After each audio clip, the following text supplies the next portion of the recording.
Welcome to the Misophonia podcast. This is Season 8, Episode 5. My name's Adil Ahmad, and I have Misophonia. This week I'm talking to Emily in Georgia. Emily only recently learned about misophonia, and that others share the experiences she's felt most of her life. This is the first time she's spoken with another misophone about it. She recalls the earliest triggers she experienced as a child from her brothers, and how she tried to suppress her reactions. We talk about common triggers like whistling and bouncing basketballs. Emily shares her strategies for dealing with triggers such as headphones or just leaving the situation. She emphasizes the need for awareness and understanding of misophonia in society and how it's helped her to open up and talk about her experiences. After the show, let me know what you think. You can always reach out by email at hello@misophoniapodcast.com or hit me up on Instagram or Facebook at Misophonia Podcast. By the way, of course, please head over and leave a quick review or rating wherever you listen to the show. It really helps drive us up in the algorithms and reach more misophones. A few of my usual announcements. Of course, thanks for the incredible ongoing support of our Patreon supporters. If you feel like contributing, you can read all about the various levels at patreon.com/Misophonia Podcast. This episode is also sponsored by the personal journaling app Basil that I developed. Basil provides AI-powered insights into your journal entries and guides you with new writing prompts daily based on those insights. You can even explore many different therapy approaches and modalities. It's available for iOS and Android. Check the show notes or go to HelloBasal, HelloBasal.com. All right, now here's my conversation with Emily. Emily, welcome to the podcast. Great to have you here. Thank you. I'm happy to be here. Yeah. Did you want to just start off by kind of letting us know kind of where you are, where you're located? So I am in my hometown of Ackworth, Georgia. It's a small town and I love it here. I have a great community. So I don't plan on leaving anytime soon. Did you grow up there?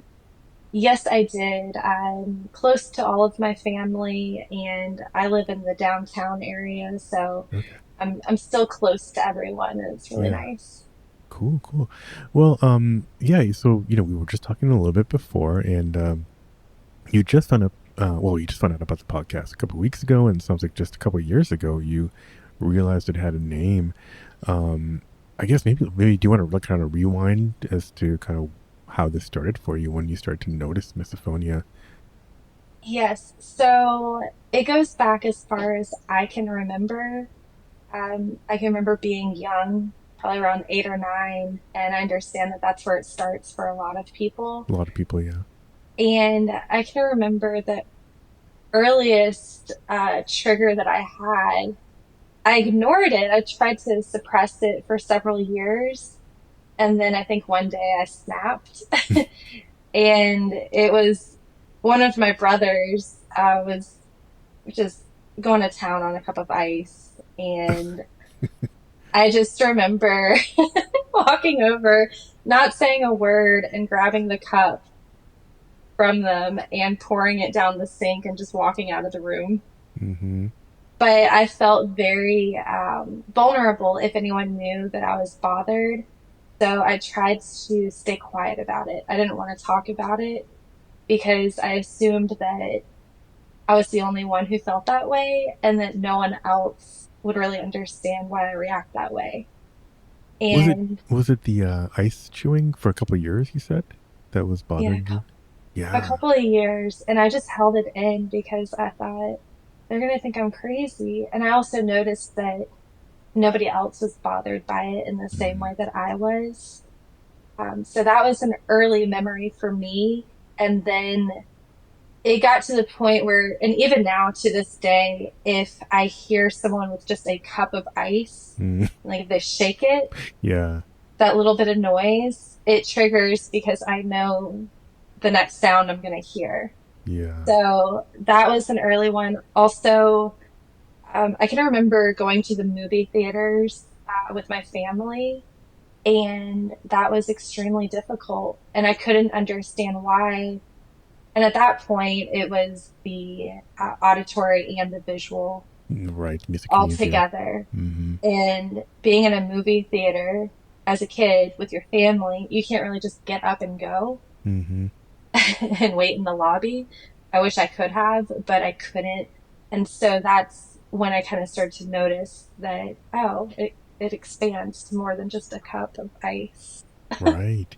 And did other family members start to bother you like at home? Was it starting to kind of expand to other like the normal eating noises or other things? Oh yeah. It definitely was at home a lot. I can remember gum smacking Mm-hmm. or when people kind of crack it. Um, the fingernails, biting fingernails, messing with fingernails, that little noise it makes.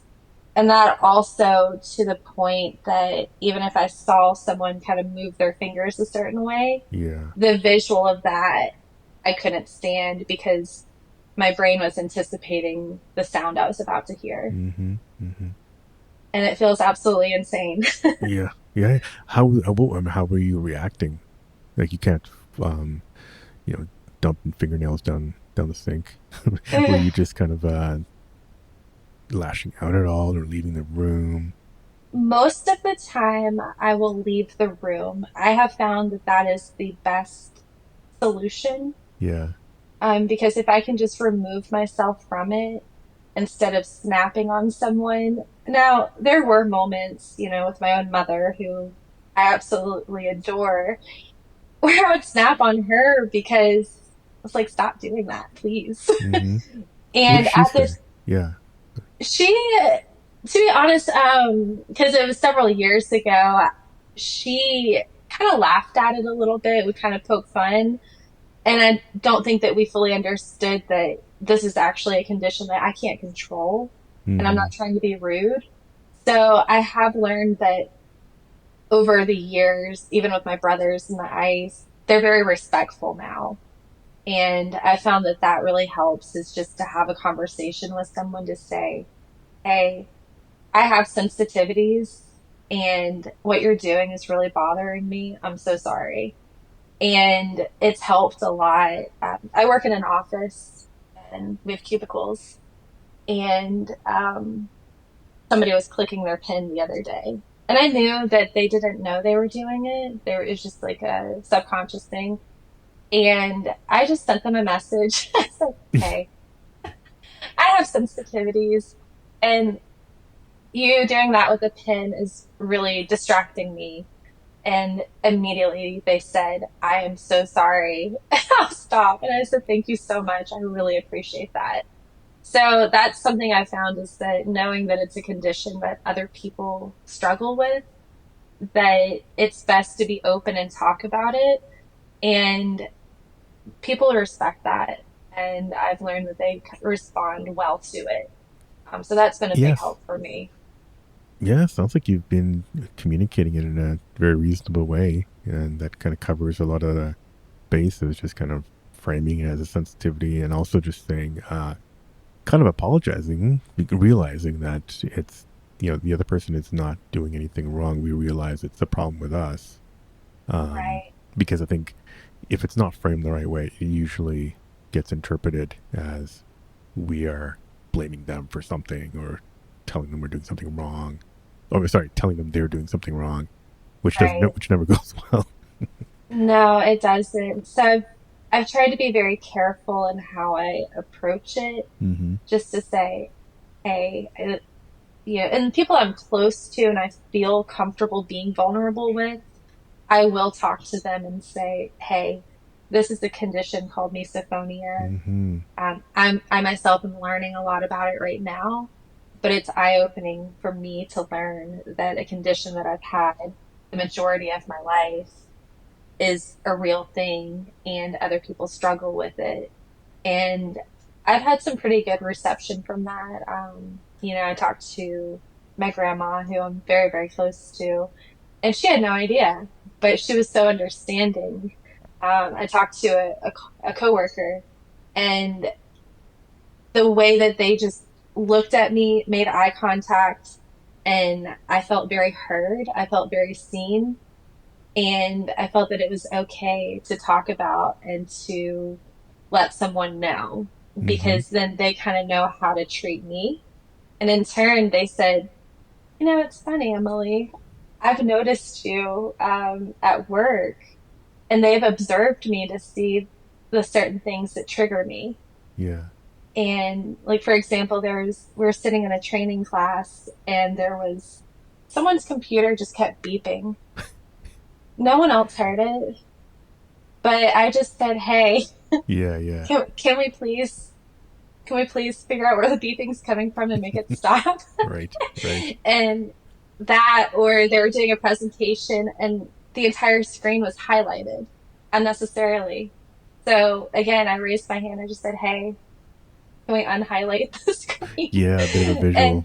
Mm-hmm. it is visual, because I think for me personally, I have a little bit of an OCD as well.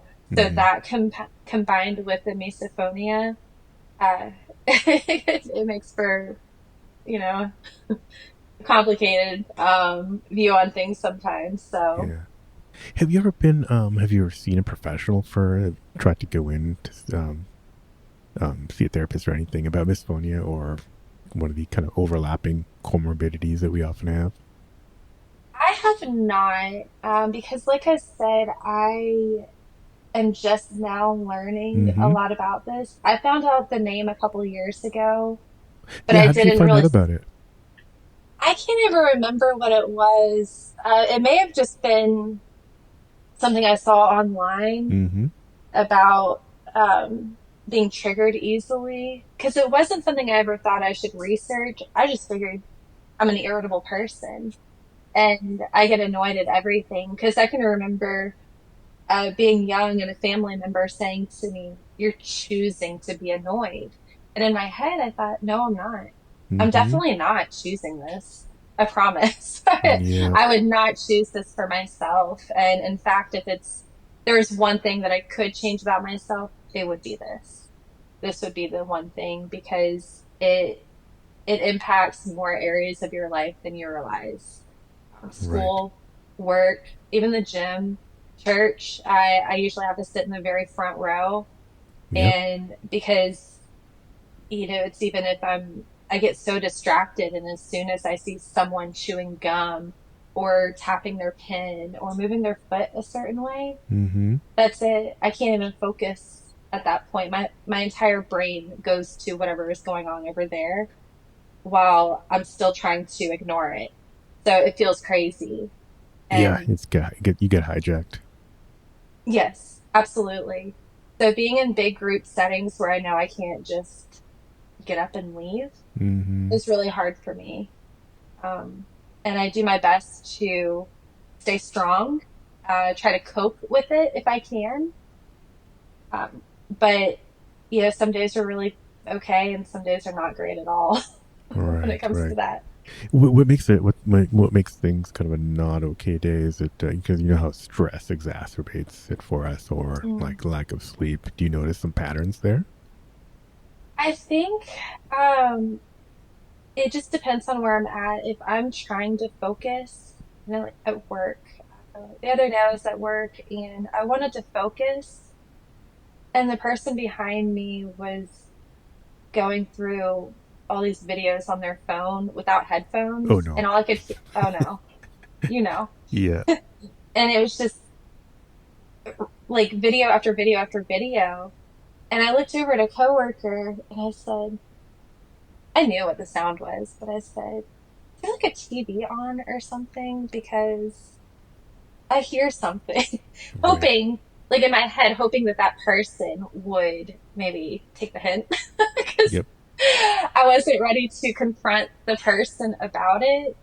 So that makes it hard when I'm in an environment where I need to focus, and then there's that one distraction that really I can feel like my temperature rising when that happens, because I either have to cope with it somehow or I have to confront the situation, which, let's be honest, that's not always comfortable to do because you feel very vulnerable doing that. And some people might not understand that you're Exactly. feeling that way. And that's the fear, is that someone won't understand. Yeah, we have to So, make that calculation every time. It gets kind of exhausting. And we Right. often just say, let's just leave the situation or Let's just go not home. Yes. confront. Yeah, exactly. How was school and friends like with Misophonia? Did you bring it up there? So I've not been in school for a long time, Mm-hmm. but I do remember focus was extremely hard for me. Mm, And just the smallest things would distract me. So I was not very motivated by school. I just wanted to work and kind of do my own thing mm-hmm. and not have to do something that's required. Because I think with misophonia, if you have an option, you're more comfortable in that situation, things that are optional and not mandatory, if that makes sense. Right. So because then I have the freedom to just up and walk away if I want to. Yep. And like I said earlier, that's been the best solution that I've come up with. Also, headphones, of course. The day I bought Apple little earbuds, my life AirPods. Yep. changed. Yeah. Yeah. Yeah. AirPods, Yeah. yes, my life changed because I was also working in an office then. And once I plugged those in and just turned on some classical music while I made phone Mm-hmm. calls, it made all the difference because I couldn't hear anyone else around me and I didn't care. Yeah. It was magical.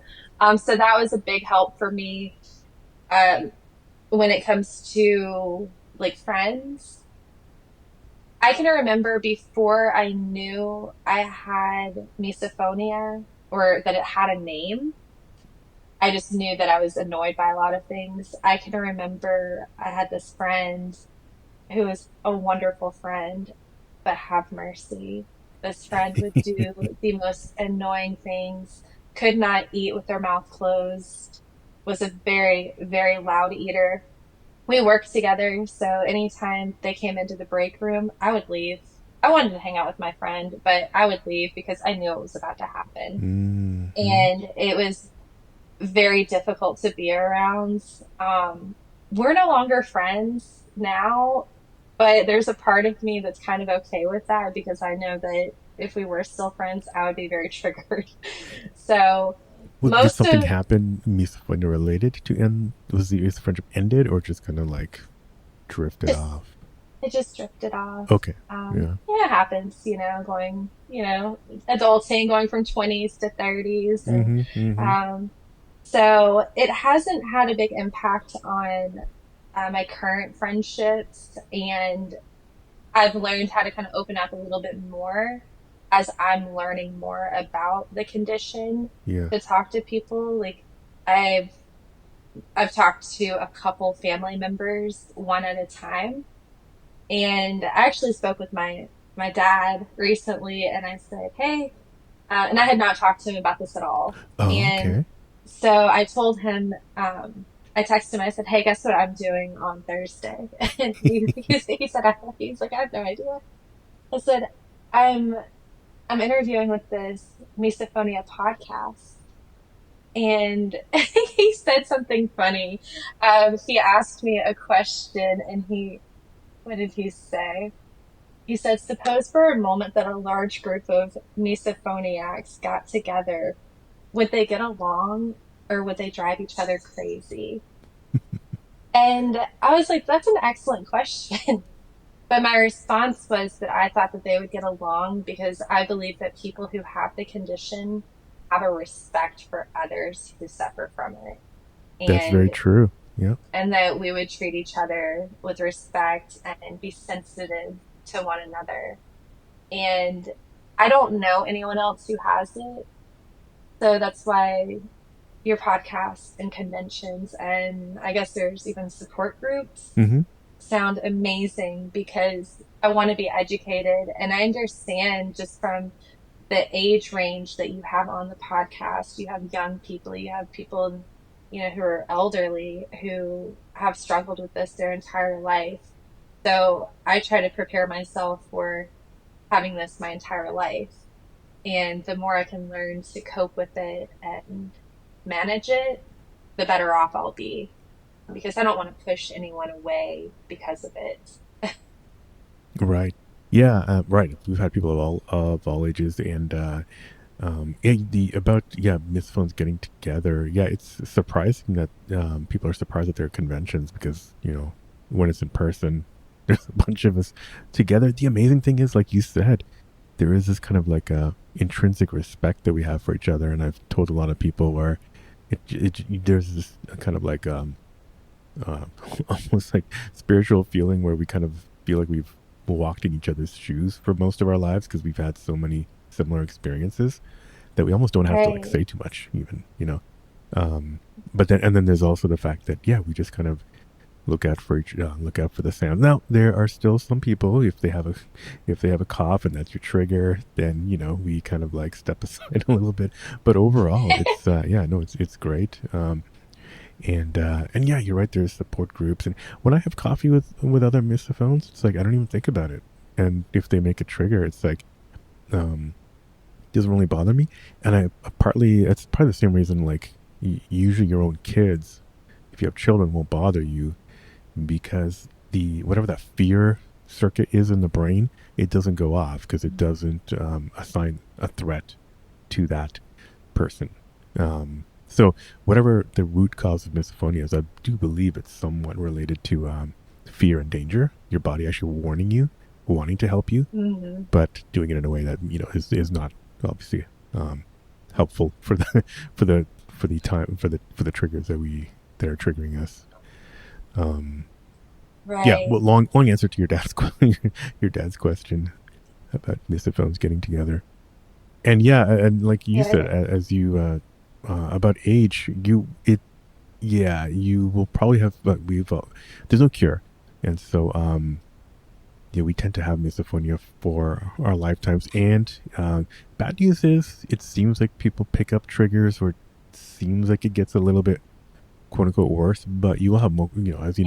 as you become an adult, you have more control over your life, and you're able to kind of like um, take care of yourself, leave, or just kind of manage your space a bit better.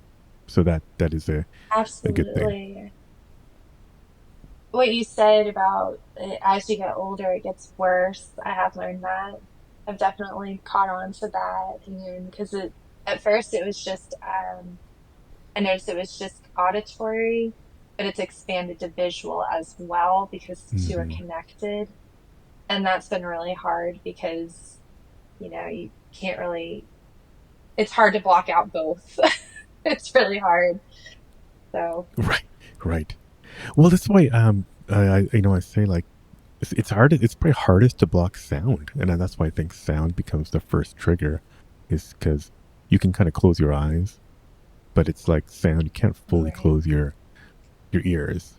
Um, so yeah, I think whatever the cause, whatever the underlying condition is, I think it's multisensory, and hearing just happens to be the hardest to block. Um, Yeah, I've even so thought yeah, if I had to be deaf or blind, I would choose to be deaf so I don't have to hmm, hear all of the noises. right. And even that sounds crazy, but I've always thought about that. I'm like, well, if I had to choose one or the other, Isn't that crazy? definitely I mean, I I understand. I don't mean, want to hear. yeah. Yes. Anyone listening understands that crazy thought because we've definitely had that, but others would definitely think, what an insane thing to think about. Right? Like, I want to keep all my senses. No, Hmm. I get rid of that one. Yeah, I mean, you'd miss out on music, which is kind of a key aspect of life, It but is. yeah, It is. And that everything. helps too. Loud Yeah, music. yeah. Loud music, just drown everything out. White noise. Hmm. Ever since I was a baby, my parents always put on like a sound machine, white noise. So to this day, I can't sleep without it. Hmm. And I didn't, at first, growing up, I thought I can't sleep without the white noise because my parents turned me on to it. But really, it has to do with the misophonia. Sleeping over at people's houses, not fun. I can remember a friend I would stay with, and she would always put me in their guest room, and there was a clock on the wall. Oh, yeah. And every time I stayed, and I stayed there a lot, every time I stayed, I would shove that clock in the closet so I Hmm. didn't have to hear it. every time. And that was before I knew that there was a name for it. I just knew that the clock Yeah. bothered me. I don't own a clock. I think it would be really cool to be able to have a clock, but I can't have a clock because it, Not a ticking one. Yeah. Or God definitely not forbid a a cuckoo ticking clock. one. A Yeah. digital one, okay, Right. but not the ticking ones. So Yeah, I kept yeah. having to I was taking like a piano lessons in a small room once, which had a ticking clock, and every time I went in there, I had to like smother it in a winter jacket because it was just like I could not keep time with that and the metronome. No, it's like your whole brain goes to the clock, Mm-hmm. and that's all you can hear. That's all you can focus on, and you don't want to. Right. So you just want to kill the clock. Yep. Back in the day, like you said, yeah, you had white noise and stuff. Do you remember anything? It was how was life for you growing up? Was it relatively like stable and any kind of I don't know? Were there any kind of adversities that you remember? Any kind of like um, difficulties growing up or challenges that kind of were kind of happening around the time of maybe your misophonia began? So I grew up in a wonderful home. Mm-hmm. My parents, high school sweethearts, they're still together. I have three older brothers, and we're all very close in age. Mm-hmm. So, we all grew up together, and we're all still close. But there was no, I wouldn't say there was any conflict in our home. Everyone got along. It was just the Mm-hmm. normal sibling, Yeah. arguing that happened daily because we had to live together. Um, but I would say the first was the ice Mm-hmm. Mm-hmm. chewing. I have twin brothers, and they would just love to do it. I don't really remember my other brother, who's between our ages. I don't ever remember him triggering me at all. We got along really well. So it's been interesting to see that there's some people that just don't trigger me at all.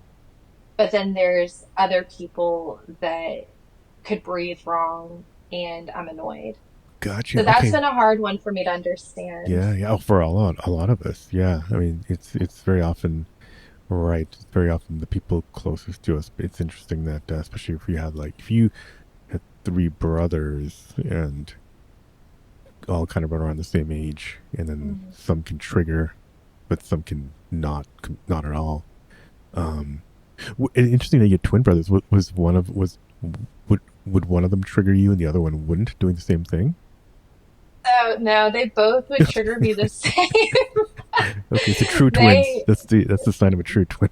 they are true twins. But as we've gotten older, they they are very respectful now. They're Yeah. very kind. If we're at a family function and one of them is doing something I don't like, I just make one look at them and they know, and Mm-hmm. they look at me and they say, sorry. You got your glare And down yes, at I this do. point. And so as kids, it's kind of, we want to annoy each other, like that's just what we do as Mm-hmm. kids. But as adults, we learn that we love each other. We're friends.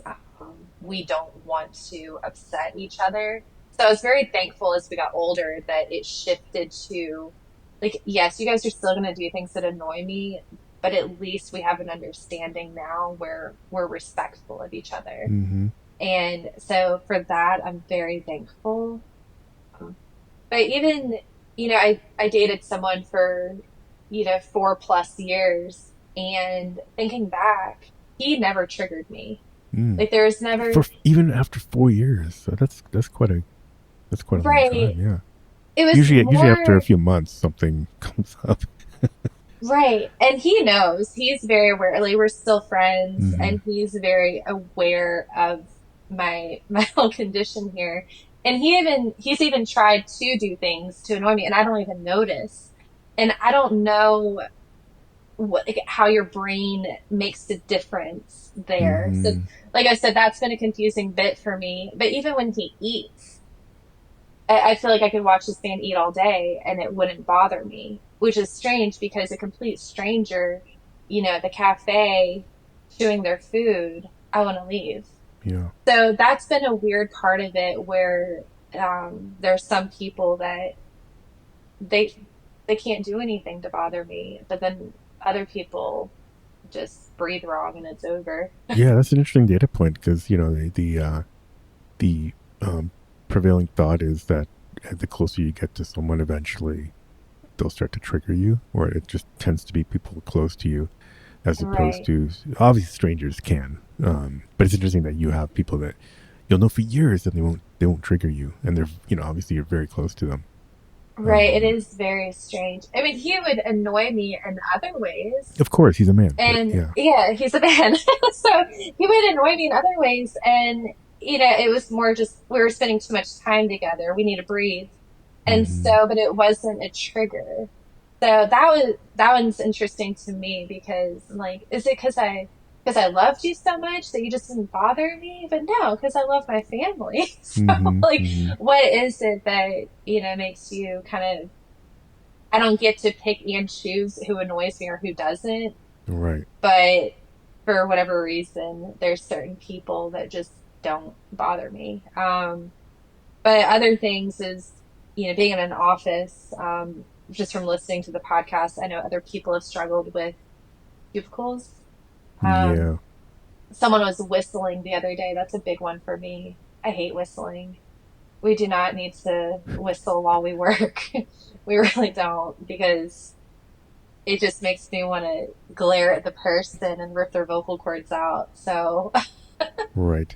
I just had this conversation with the last interview that hasn't published yet. So yes, that's a common trend this season. Apparently, the whistling is haters. that a common So one? yeah, yeah, whistling. Yeah, I would say it's obviously like that. The chewing mouth sounds come up the most, and gum smacking, but whistling does come up. Just it's not everybody whistles, so you might not notice it all the time. But if you have that as your trigger, you will notice it a lot. So I would call it kind of like second tier um, Yeah, that trigger. makes sense. Another one. I live alone. I have animals. Of Mm. course, they can't trigger me, but I live alone, and there's a house next to me. An elderly lady lives there, and her family comes to visit often. Mm. Mm. However, sometimes there's all the kids and there's a basketball goal and Oh just yeah, yes, the bouncing of the yeah, basketball drives me up the wall, especially if I'm trying to rest or take a nap. So usually in those situations, I just have to turn the music all the way up and drown yeah, it out somehow or leave. There's yeah, been times I've just left the house. yeah. I'll Go come for a back walk. later. I know they Yeah, won't be there because I think knowing that there's going to be an end to the sounds helps. right. Knowing, okay, Yep. this will be over in, however long. So that's been something that helps my brain too. It's just knowing, okay, if there's going to be an end to it, then we can be Right. okay for a minute. But not knowing and not having any control over it, that's very tricky for me. Right. Right. How about a lot of people come on and yeah, obviously like funerals and churches, those kinds of functions are difficult because you're in a big echoey room.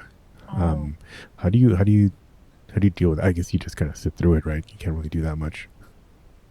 So with church, um, I usually sit in the front row. Right. So you And can't. Okay. Yeah.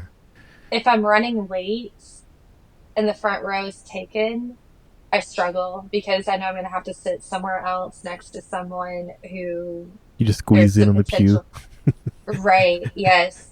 And so if I can sit in the front row, I'm literally looking straight at the pastor and Yeah. it's like I feel like there's no one else in the room. Right. And another thing I've noticed about myself is that I have always been big on one time with people. I love to have someone all to myself because there's limited distractions. It's just me and that one person. Yep. So that's something that I've really appreciated. And I never really considered that that might be related to the misophonia, but it's always just been more comfortable for me if I just have someone one on one. I don't want anyone else around, just us. Yeah. So, That kind of raises the question. I'm curious if you've heard the term like HSP, like highly sensitive person. Those are people who kind of feel things a lot more intensely, can read the room a lot more intensely. So if there's a mm, lot of people in the room, it's like a lot of um, other brains that you're kind of like extra connected to. I feel like emotionally and yes. mentally.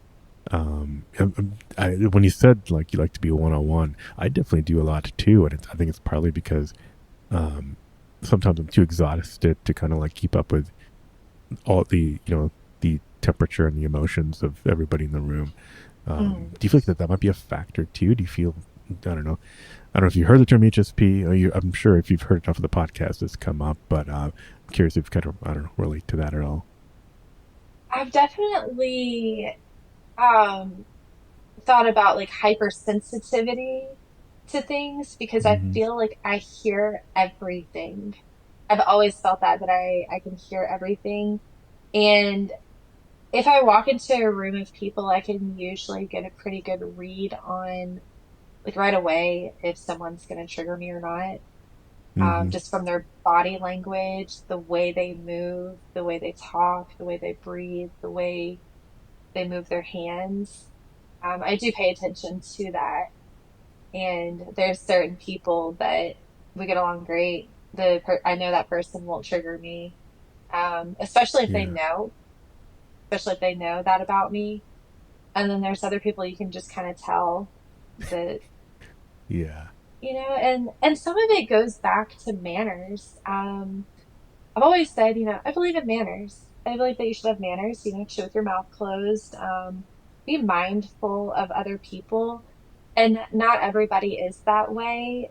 So the people who are not just naturally mindful of others in the room, Right. those are the ones that I know will will trigger me. And it's going to be very difficult to get along with that person. So yeah, I definitely do pick up on.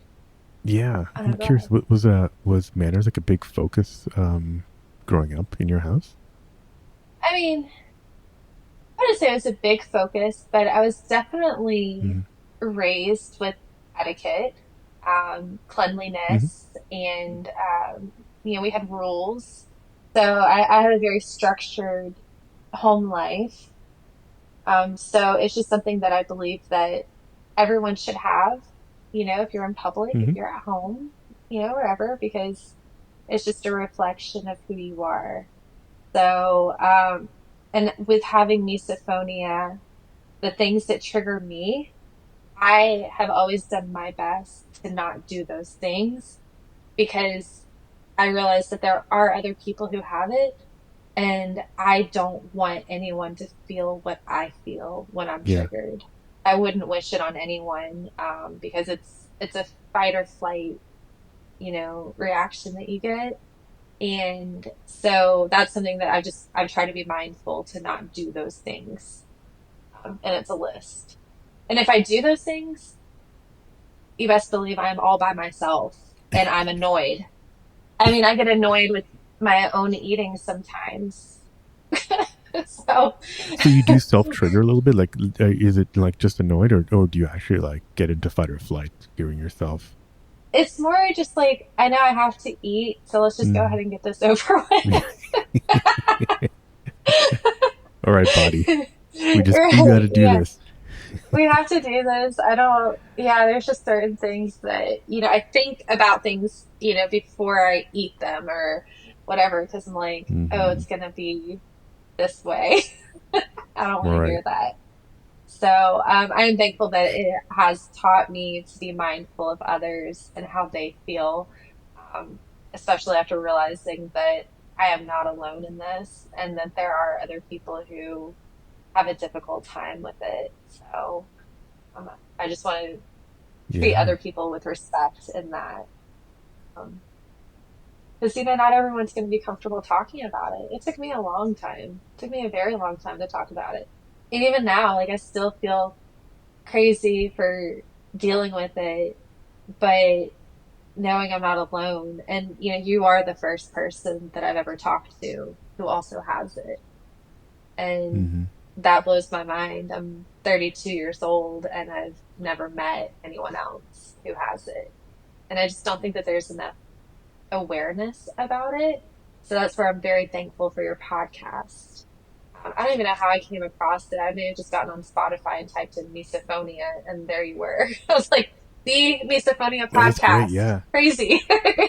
Yeah. And it's that I know it's going to it's going to continue to help me, and I'm going to listen to every episode the best that I can, and I'm excited because you know it's opened my eyes to a lot.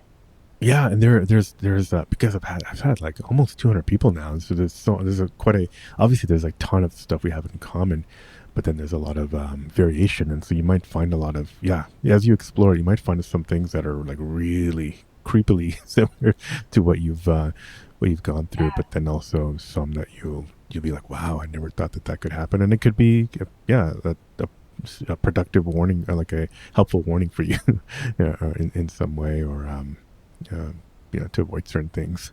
but right, uh, right. but we've also had have had a number, several people come on, more people of faith, and have talked about their faith and how it's related to misophonia, and so just a wide variety of topics. So yeah, Oh yeah. I think it's a beautiful thing what you're doing. I'm very thankful that I found it. And, I'm like, why didn't I think about this? But well, you're I kind of helping yeah I consider people. it at this point like a yeah, I consider it kind of like a living art installation. I just decided that I'm just going to keep cranking this out because there's not enough awareness. I'm going to keep cranking this out once a week, and until people look at this long list of people who've come on and realize Right. that this is a real thing. So yeah, and And you're part of the process. yeah, and I'm happy to be here. I have several people who are close to me who have asked that I send them, the episode once it's on Hmm. Spotify.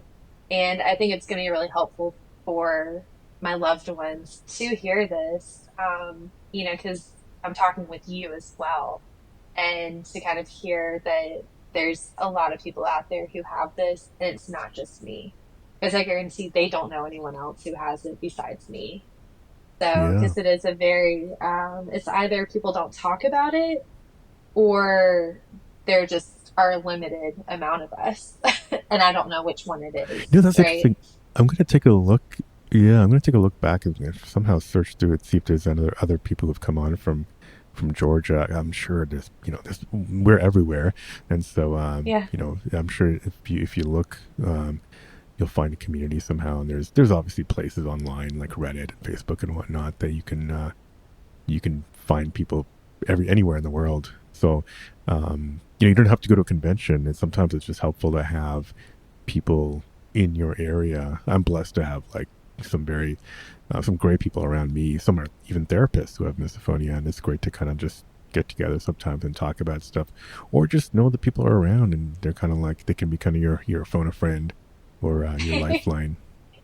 Yeah, absolutely. I look forward to diving into this more, educating myself more, and just hopefully connecting with more people who also have it, so that I do kind of have someone who is more understanding. And because I do have Yeah, people in my life who are, I opened up with one of my brothers, and not the twins, but the other one. And I talked to the other guy him, who doesn't and trigger he you. was, Yeah. yeah, the one who doesn't trigger me. He is an angel. But I talked to him, and he was just very understanding. Because I mean, it's been, like I said, it's been very emotional for me. I cried when I heard Hmm. your podcast because I was like, oh my goodness, this is, I mean, first, you have a big heart to do this, because you know how sensitive it is. Like, it's not easy to talk about. It's not easy to dive into the details of it. But it's a real thing. And Hmm. it's not talked about enough. So I hope that this this does spread like wildfire. And I'll, of course, share it on, social media and whatnot, which is a vulnerable thing to do. But I do believe that being able to tell people about it helps them to understand me and how to treat me, and why I act the way that I do sometimes. So Hmm. I'm very, very, very thankful for that, that it's not something that I feel that I have to be quiet about anymore or like ashamed of. I think it's just the way that God wired us, and he doesn't make Hmm. mistakes. And so I'm thankful that I'm this way, but learning to deal with it is going to be very big for any of us who struggle with it. Because, like you said, there's no cure for it, but there are ways to manage it and to deal with it and to make it better. Um, because I don't want to miss out on, good things in life just because I'm worried about being triggered. Still want to go out and be able to live my life.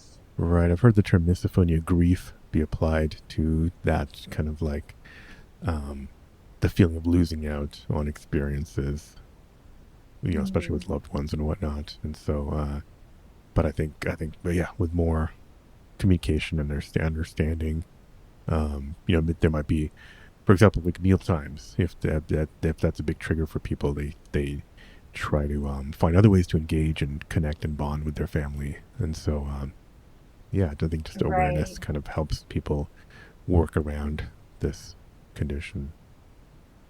It absolutely does. I can remember meal times. I would like to get up before everyone else. I couldn't Yep. stay seated at the table the whole time. There's no way. But it gets better. Like I said, there's good days and there's days that are not that great. But having an awareness about it definitely helps your brain kind of process, how, like, if you're going to have that flight or fight reaction, but just to, focus on what you can control. Um, so, Right. Yeah, focus on what you can control, and also just if this is like a fear threat related miscalculation, just try to um, I know we don't like to think about misophonia all the time, but just if you're going into a situation, just kind of self soothe a little bit, remind yourself care, remind yourself that you're not in any danger. To try to kind of reassure right, yourself that you're in a safe environment. Safety, I think, is a feeling of safety. I think is what gets lost quickly, and then we tend to spiral down. So if you can kind of catch yourself early, that seems to help, me at least, and from what I've heard, a number of other people. I agree with that. Is you definitely want to feel safe, like you're not, you know, you're not going to be attacked with certain triggers, and you over time you learn where those safe places are and who those safe people are. At least for me, I've kind of been able to differentiate the people who I know won't trigger me, and then the many people who will. Right. Well, that's good. That's good. That's good that you're learning and you're looking to learn more. I think that'll be great. And yeah, I'm sure as as you get older, you'll eventually meet people who are around you who have misophonia. So I think that'll be a great thing, and you'll be able to teach them, and they'll be able to teach you. And it's good to have that community. I look forward to that very much, because, like I said, I haven't met anyone else who has it, which is part of why I thought maybe I was a little bit crazy or just an irritable person for feeling the way that I do. So it felt good to learn as much as I know and to take that to certain people who have known me my Hmm. whole life to say, hey, guess what? I'm not crazy. But Hmm. this whole thing is crazy. So that's been really helpful, I think, in some of my relationships. And I'm very careful in how I talk about it. I try to have a very like gentle approach, Even if you're trying to talk to someone who is triggering you, I think the best thing you can do is just be gentle, be kind to that person. Mm-hmm. They didn't wake up Mm-hmm. thinking, how am I going to annoy that person today? They're Right. living their life as normal, doing normal human things. It's just something in our brains goes off when those things are happening that we really can't control. It's not like ADHD where you can just take some medicine and you're Mm-hmm. improved. It's you are on your own to figure out how you can cope with it, and what the best things are for you because we're all going to be different. We all have different triggers, we all have different coping mechanisms. I think some of them are similar, but learning how to manage it, I think, is the biggest thing because I don't think that we were put here to suffer over Mm-hmm. something that we really don't have any control over. So that's been the biggest thing for me, learning that this is not something that I chose.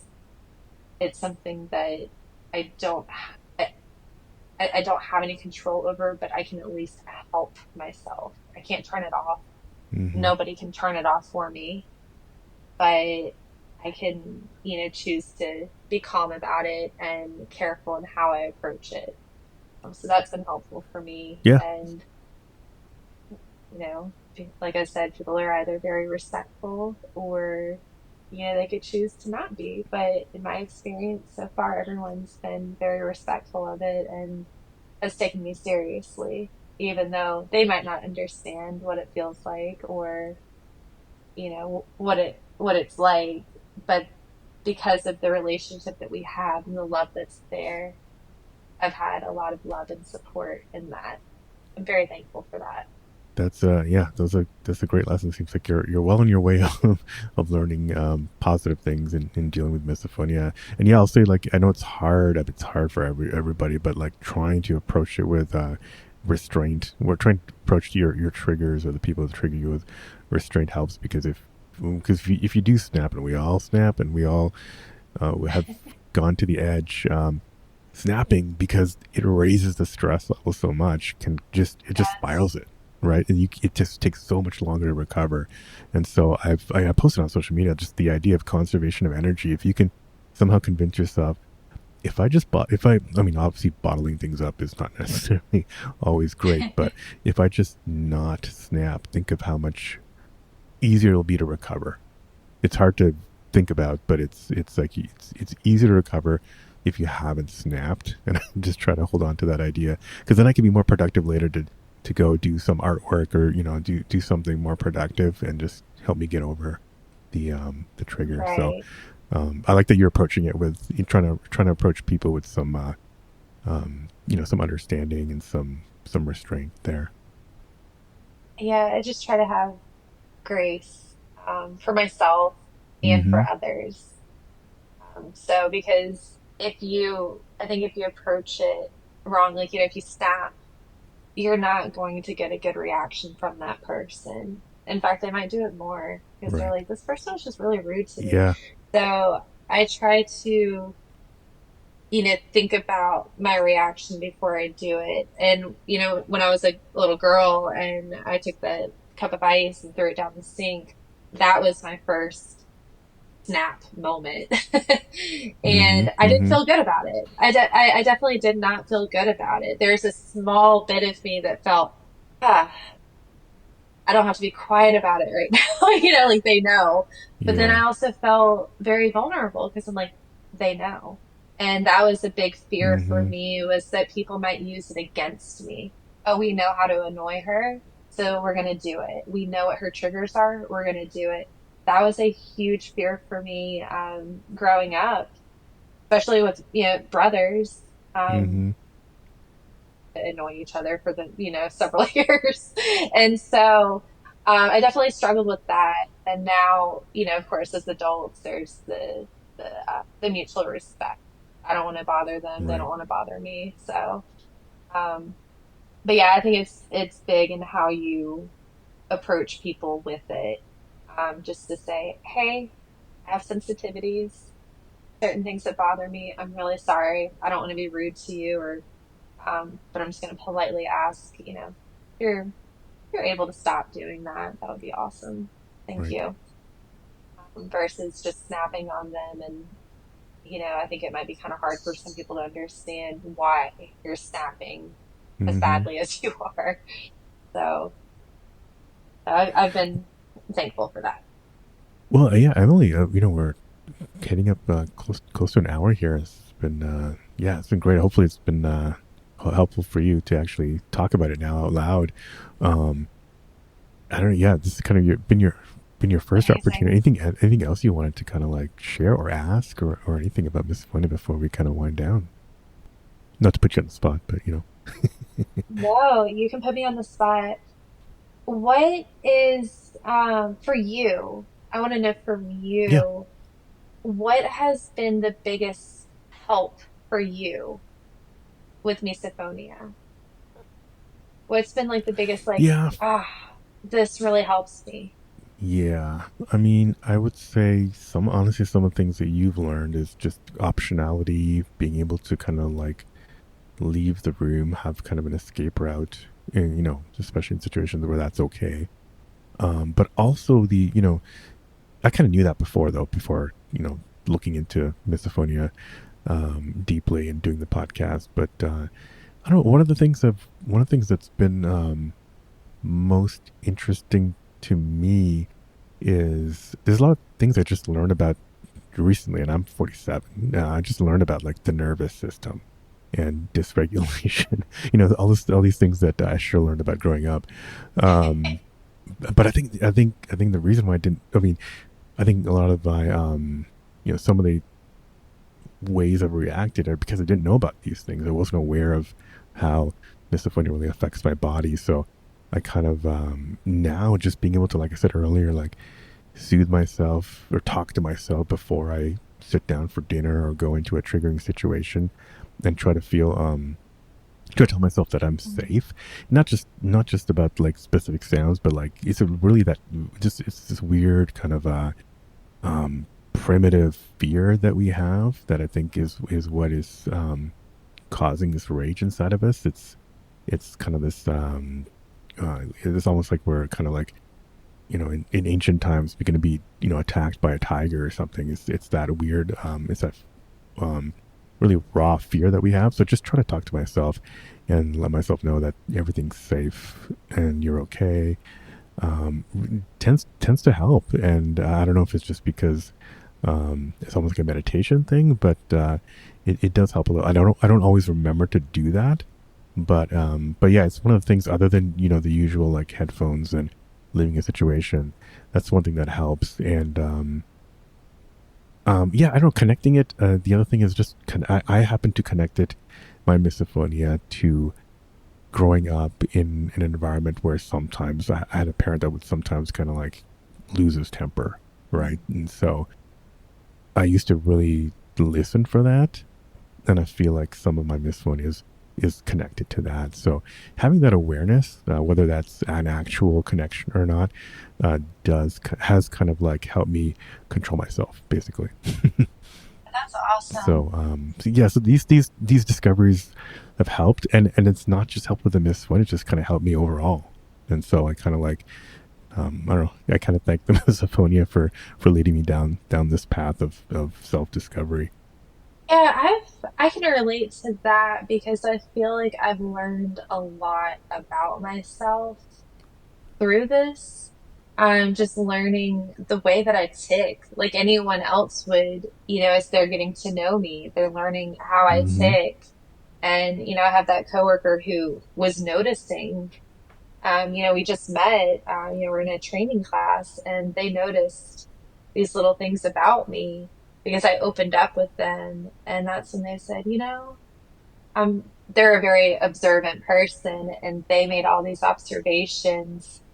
And it is helpful to learn more about yourself and then, other people learning about you to see how you tick because then you kind of know how to deal with certain situations Mm-hmm. as they come. Because, like we talked about earlier, the triggers get worse as we get older, has been our experience. And so learning more Right. to figure out, okay, if I'm going to be in this situation at a dinner party, or if I'm going to be around this particular person that I know will trigger me at some point, how to like mentally prepare yourself for that is huge. Um, to get Mm-hmm. yourself to a place where it's like, okay, I'm prepared to go into this. I can handle it, because we do not want to snap, right? We don't want to be those people that just snap because You're right. um, we're triggered. So, Yeah, and this is good. Another thing I've thought about recently is it's good that you're learning all this stuff now, because as I don't know, I've noticed as people get older, they talk less about personal stuff, and so you have. I feel like I have less opportunity to kind of like have these deep conversations, especially with other men. And so I don't know. It's so I feel like it's if you can, yeah, the earlier you can kind of think about this stuff and learn about yourself, it'll pay dividends later, because I think I don't know, people just bottle stuff up, or they get busy, or what, and I think it's to the detriment of many people. yeah, absolutely. And I do not think that we should bottle it up. I think that we should talk about it. I think that there should be awareness about it, and to have people in your life that, there's love and there's trust, that you can be open and vulnerable with. I think that's huge. Not everyone has that, and we don't realize that, Mm, and I'm thankful that I've been able to open up with people, and I've received nothing but, love and respect in return. And that's been huge in being able to manage this condition. People who aren't going to make me feel crazy, but just like, mm-hmm, okay, mm-hmm. that makes sense. But I also want the people who have known me my entire life to, because if I didn't know, if I've suffered from this my whole life and I didn't know that it was a condition or it had a name, then they probably didn't either. And so being able to open up and talk to them in a very calm Mm-hmm. way helps them to know like how to like respond to me and how to treat me. So that's been a huge one for me. And for me, I'm just in the beginning of this. I'm just in the beginning of discovering what Yeah, all of this means, and how to properly handle it. So this has been very, very helpful. I'm yeah, yeah. glad I found you. No, it's been great talking.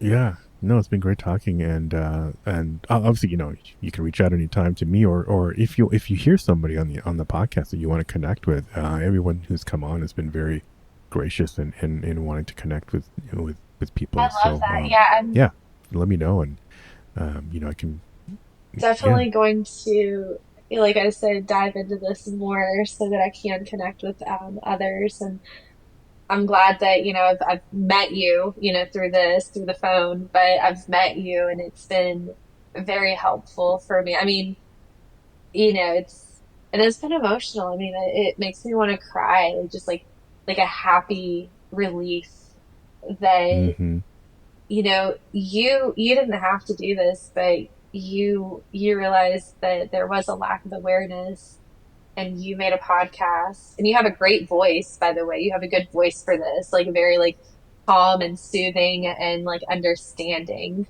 Um, I've heard that it's kind of soothing. it Yeah, is, yes, thank you. yes, you have a good voice for this.